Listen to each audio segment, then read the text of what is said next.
اللہ تعالیٰ قرآن پاک میں فرماتے ہیں قُلْ يَا عِبَادِيَ الَّذِينَ أَسْرَفُوا عَلَىٰ أَنفُسِهِمْ لَا تَقْنَطُوا مِنْ رَحْمَةِ اللَّهِ إِنَّ اللَّهَ يَغْفِرُ الذُّنُوبَ جَمِيعًا إِنَّهُ هُوَ الْغَفُورُ الرَّحِيمُ۔ اے پیارے پیغمبر آپ کہہ دیجئے میرے ان بندوں سے جنہوں نے بہت زیادتی، اپنے نفسوں پر ظلم، گناہ کیے، بہت زیادہ اسراف کیا، گناہ کر کے، لا تقنطوا من رحمت اللہ، ان بندوں سے کہہ دیجئے کہ اللہ سے نا امید نہ ہوں، اللہ کی رحمت سے نا امید نہ ہوں۔ کیوں؟ ان اللہ یغفر الذنوب جمیعا، کہ رب العالمین سارے گناہوں کو، جمیع گناہ کو، سب کے سب، چھوٹے ہوں کہ بڑے ہوں، صغیرہ ہوں کہ کبیرہ ہوں، سب کو معاف کر دیتا ہے۔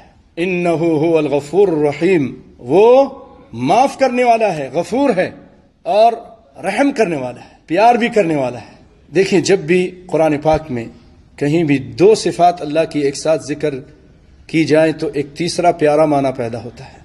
دنیا میں جو شخص کسی کو معاف کر دیتا ہے اس کی خطا پر، لیکن اس سے پیار نہیں کرتا، وہ کہتا ہے میں آپ کو آئندہ دیکھنا نہیں چاہتا، آپ نے اتنی زبردست خطا اور زیادتی کی میرے ساتھ، میرے گھر والوں کو نقصان پہنچایا، میرے ساتھ آپ نے ایسا ایسا کیا، ٹھیک ہے میں اللہ کے لیے معاف کرتا ہوں لیکن میں آپ کو دیکھنا نہیں چاہتا، ہے نا؟ ایسا ہی ہوتا ہے۔